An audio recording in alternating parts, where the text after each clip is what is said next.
Hello, this is Chris with PixelFreak.com, and we are continuing our walkthrough of Samurai vs. Zombies Defense. And in this video, we're going to do waves 20 through, wow, like 29? No. Oh, I said this wrong. We're going to do 25 through 29. I apologize. So we're going to knock out, what's that, 4? No, that's 5. That's 5 videos. So I'm continuing at this point with the strategy that I've been using previously, and that's to use kind of the tank, healer, and DPS, kind of the MMO strategy. I'm using Panzers, I'm using the Priest, and I'm using Horsemen a little bit as well. And I think my use of Horsemen is actually somewhat limited. I experimented with them a little bit, but I think I rest a lot more on my offensive ability as a samurai and also the Panzer's offense. Not a good start for this level.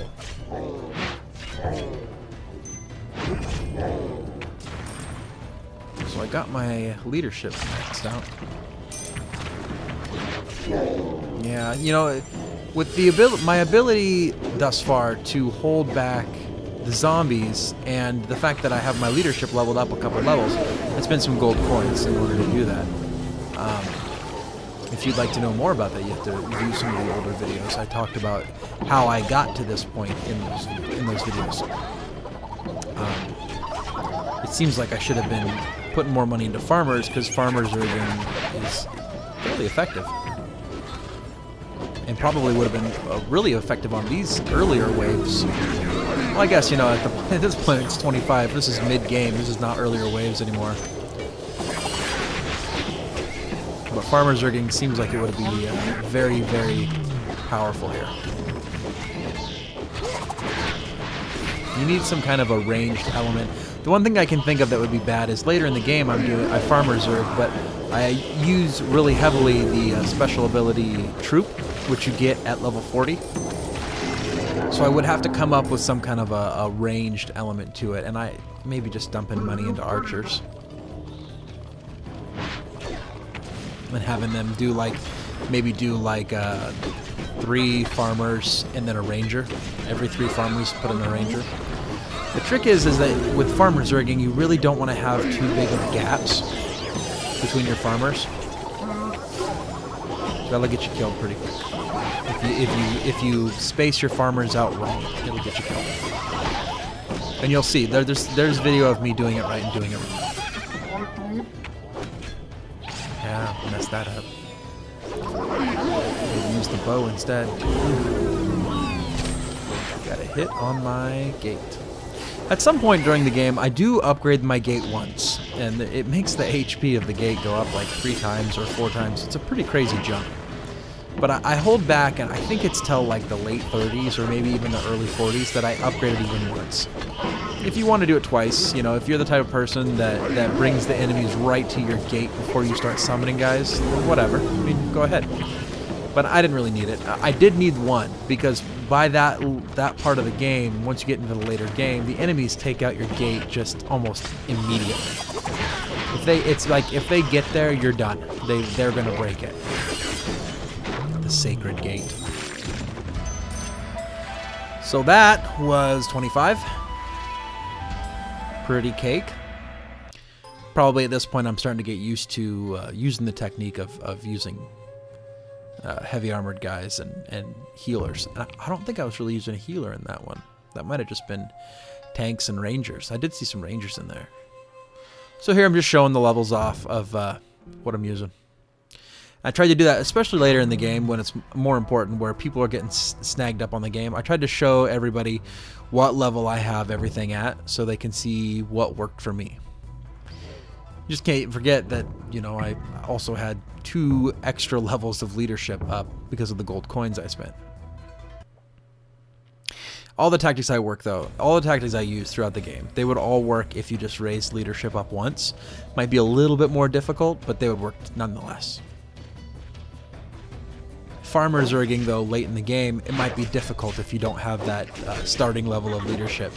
because the enemies are just too strong for you to be able to hold back for very long. Even with lethargy and dancing around them, trying to get them to attack you and dodging, you're still not really going to get them to stop long enough for you to get your levels up unless you have one level of leadership. You might be able to pull it off. I mean, if you were really good, you could probably pull it off.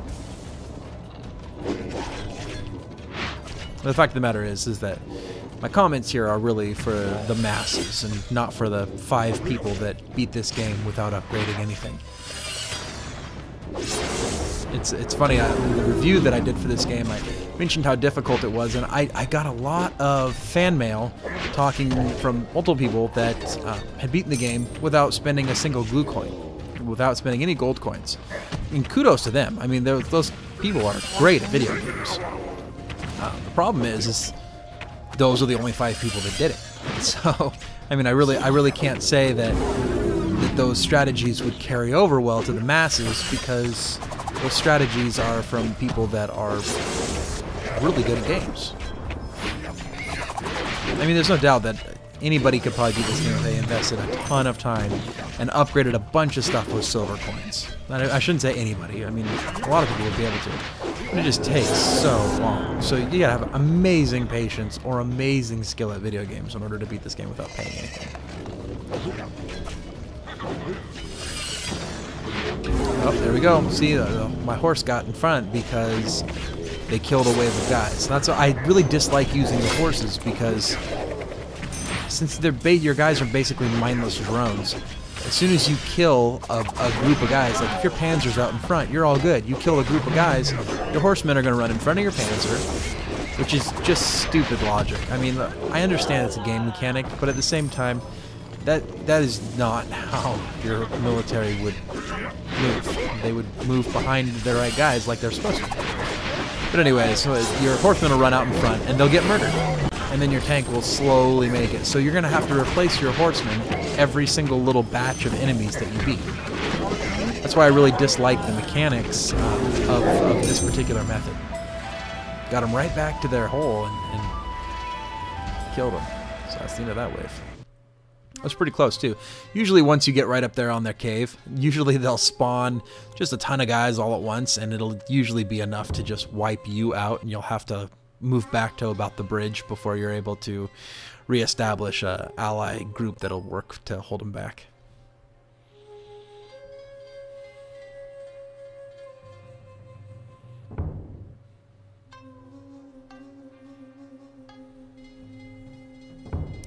Give you a quick view there of what my levels are. And we're going to start wave 27.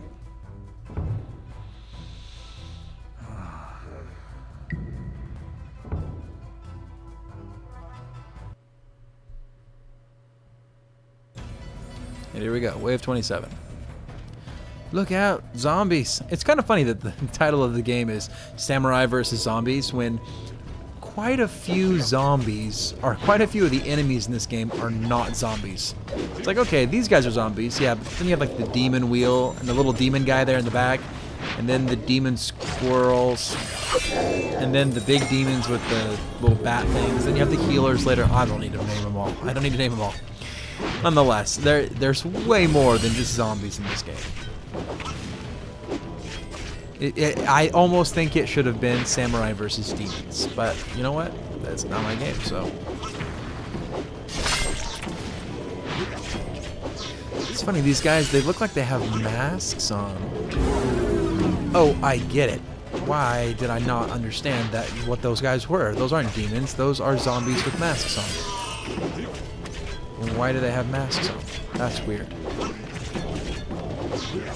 Still don't get the little demon wheel thing though. Well, at least they look like zombies with masks on. I guess I never really paid attention to the detail there. Very funny. I don't know, but I'm doing a pretty ass-kick job of killing these guys. That worked out really well. I was playing really well there for a little bit. Not even getting hit by the wheel. How the hell did I pull that off? Here I used a wealth charm as well. And wealth charms are pretty cool. I had a ton of them because I was doing the date trick. And if you don't know what the date trick is, there's another video that we have on doing the date trick. Anyways, so do the date trick, you'll get quite a few of those wealth charms. I didn't use them though because I tried not. I mean, the only reason I was doing the date trick was to get a few gold coins just to complete the walkthrough in a reasonable amount of time. By the time I started doing this walkthrough, I was kind of already done with this game. I had kind of moved on. But the interest in this game is so big, and there were so many people asking for strategies that it really was a no-brainer for me to go back through this. So I wanted to take as many shortcuts as I could, and I did a little date tricking just to get a few coins. Anyway, so get those wealth charms for it as well. And what that does is anything that drops in the field within a certain proximity of you, it'll basically just suck right into you. It's pretty cool. Wow. How am I gonna fix this? This is not looking good.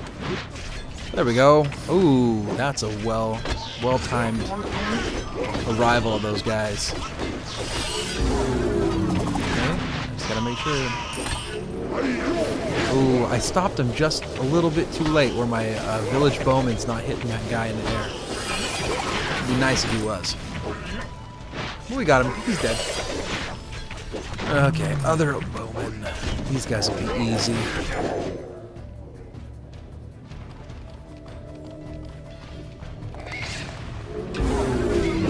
Oh, come on. Not even a challenge there. That guy's just gonna tear those guys up. That was weak. What's going on? What's with all of a sudden they're just sending me paper stuff?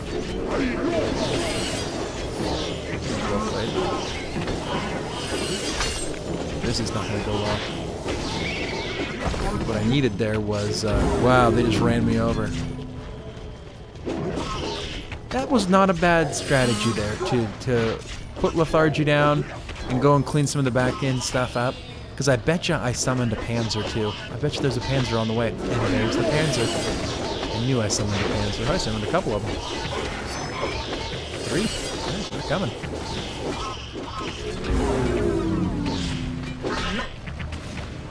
And the village bowmen are working. So those village bowmen, they can be very beneficial. You upgrade them enough and they'll do a little bit of extra damage. It helps out. Pair that with the idea that a lot of times when you hit things with bow hits, it will make them hesitate for about a quarter of a second. I'm not sure how smart that was, going back and fighting those archers. But I guess I'm a little jumpy now about running back and killing archers in the back, just because in the 40s when you go do that, it doesn't work out nearly as well. You really have to have them slowed and then just run back there and go ass kick crazy as fast as you can, or they'll hit you and take a sizable amount of health away. Level 28, wave 28. Next one, here we go. I'm gonna keep playing it the same way. So I know I've also mentioned this. Oh my god, my archers were level 2. Okay, so I just do it, Chris. All right, so now my bowmen are actually leveled up. That is probably why I wasn't using bowmen earlier. So I'll probably start to use bowmen a little more now. Another thing that helps, look at the picture here. If you can usually discern approximately what the enemies are going to look like by looking at the picture of guys. And if there's nothing flying, there's no demon squirrels or flying zombie guys, you can adjust your troops so that you don't have the archers or like your special abilities, so you're not using the whirlwind. It'll save you a slot.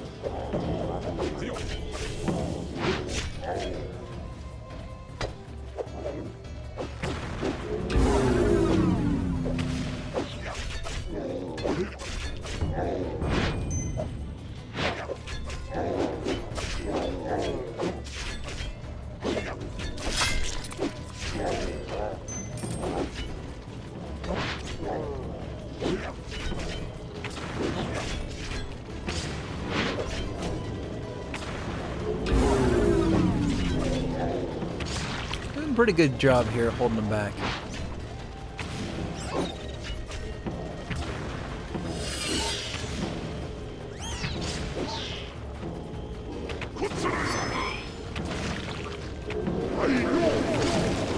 Not bad.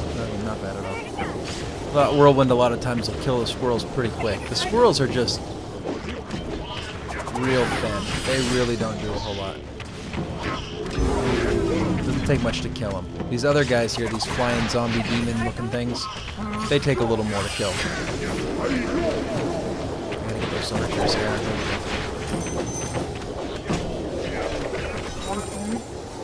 They were killing my tank. Yeah, right, here we go. I got a Panzer on the way. Nah, I should have left that guy alone. I should have left that guy alone. The Panzer would have killed him and I could have ran up top and stopped the other guys from coming. Oh wow, that's a whole mess of crap. No, I should have kept going. I should have cleaned that guy out of the back. Oh well. Oh good, I got some archers though. I'm not watching what I'm summoning at the same time. So here I got a pretty good setup. Ooh, I just summoned a horse. I shouldn't have done that. I should have got more panzers.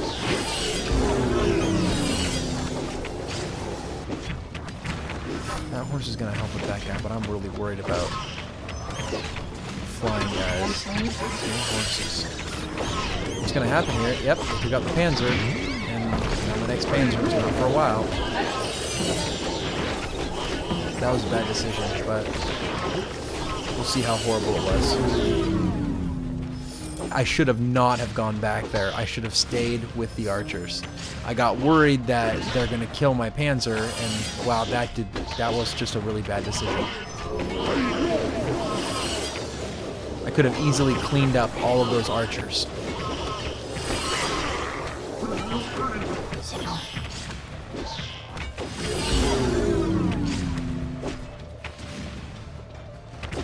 Yeah, that would have went much better had I proceeded forward to get those archers. It's funny though, watching this back now and watching the decisions I made then and the decisions that I'm making now in my mind, and they don't sync up. That's interesting, because in a lot of games they do sync up. So, all in all, still got the job done. But it would have been a much faster process had I just went after those rangers to start with and just murdered them right away. There was only a couple flying guys, and I could have easily cleaned those up with some archers or something at the end. But oh well, here we are, wave 29.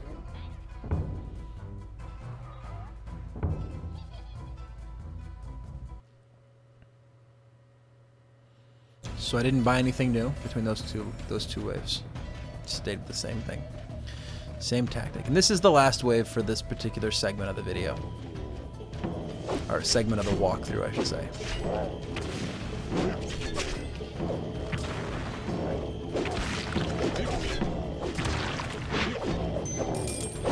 Yeah, kill that guy.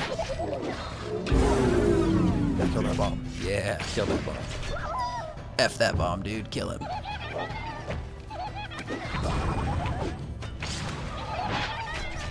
This is gonna get interesting.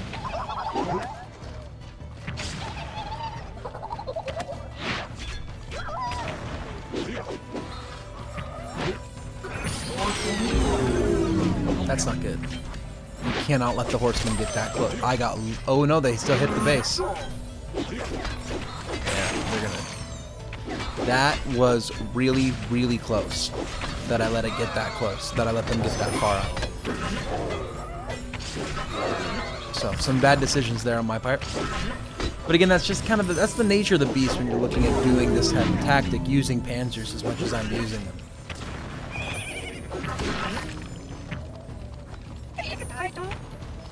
Yeah, here we go. Watch the horse. Right past the panzers and right into his own death. So that's fun for children. He's lucky he didn't die. Yeah, there we go. Perfect. Hopefully we can get... Hopefully those rangers... Oh, those archers get rid of those flying guys fast. Hit it, hit it. There we go. Okay, this is going to get interesting. Alright. That was lucky.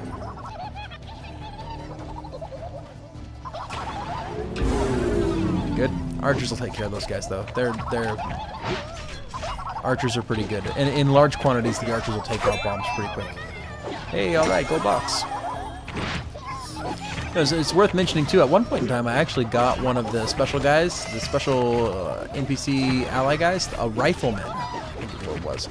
Anyways, I collected it and then finished playing the game that day. Opened it back up the next day. No more rifleman. He was just gone. Not there anymore. It was really weird.